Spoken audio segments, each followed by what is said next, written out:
दोस्तों ceiling fan में BLDC ceiling fan का दौर चल रहा है। रिमोट और पावर सेविंग की वजह से ये फैन है वो ट्रेंड में चल रहे हैं। तो चलिए, ये तो अच्छी बात है कि पावर सेविंग हो रही है, लेकिन आप लोगों के मन में ये भी सवाल उठ रहा होगा कि मैं ऐसा क्यों बोल रहा हूँ डोंट बाय BLDC फैन। तो दोस्तों इसके पीछे भी एक रीज़न है, और रीज़न बहुत ही बड़ा है। वीडियो पर एंड तक बने रहिए, वो रीज़न मैं आपको बताऊंगा।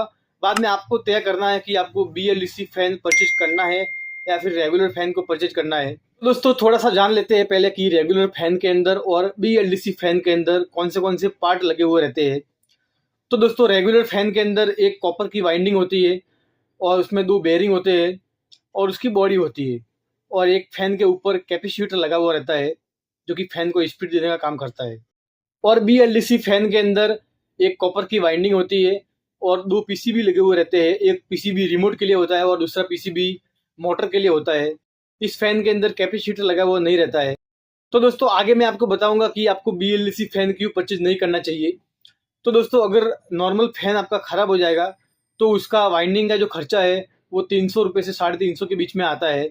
अगर बेयरिंग ख़राब हो गया तो 100 रुपये या 150 रुपये में रिपेयरिंग हो जाता है। अगर कैपेसिटर ख़राब हो गया तो 50 रुपये में कैपेसिटर नया मिल जाता है।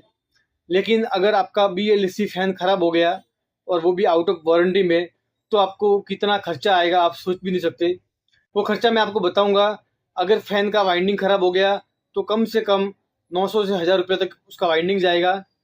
और अगर फैन का PCB ख़राब हो गया तो आपको PCB जो है वो 550-600 के आसपास मिलेगा। और दोस्तों फैन के अंदर दो PCB लगा हुआ रहता है, तो दोनों PCB में से कोई भी एक PCB खराब तो होगा ही होगा। और दोस्तों BLDC फैन का ये भी एक प्रॉब्लम है कि अगर फैन का रिमोट ख़राब हो गया तो ना तो आप स्पीड को कम कर सकते हैं और ना ही स्पीड को बढ़ा सकते हैं।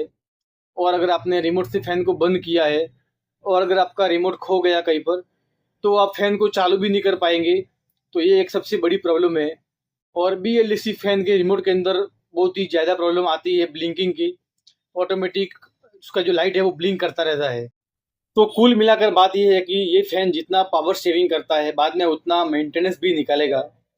तो इस बात को आपको ध्यान में रखकर ही BLDC फैन को परचेज करना है। मेरे पास बहुत सारे ऐसे कंप्लेंट आते हैं जिसमें फैन के PCB खराब हुए रहते हैं, या फिर रिमोट काम नहीं कर रहा है, रिमोट का लाइट ब्लिंक कर रहा है। तो ये सब जो प्रॉब्लम है वो BLDC फैन के अंदर आते हैं।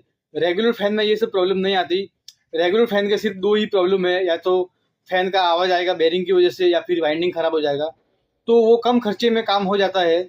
लेकिन BLDC फैन जो है वो अगर एक बार ख़राब हो गया तो आपको 1000 से 1200 रुपये का खर्चा करना ही पड़ेगा उसके अंदर। तो दोस्तों आज की वीडियो में इतना ही। मिलते हैं आपको नेक्स्ट वीडियो के अंदर। तब तक के लिए मेरे चैनल को सब्सक्राइब करके जरूर रखें और बेल आइकन को दबा दें ताकि आपको आगे भी ऐसे ही वीडियो की नोटिफिकेशन मिलती रहे।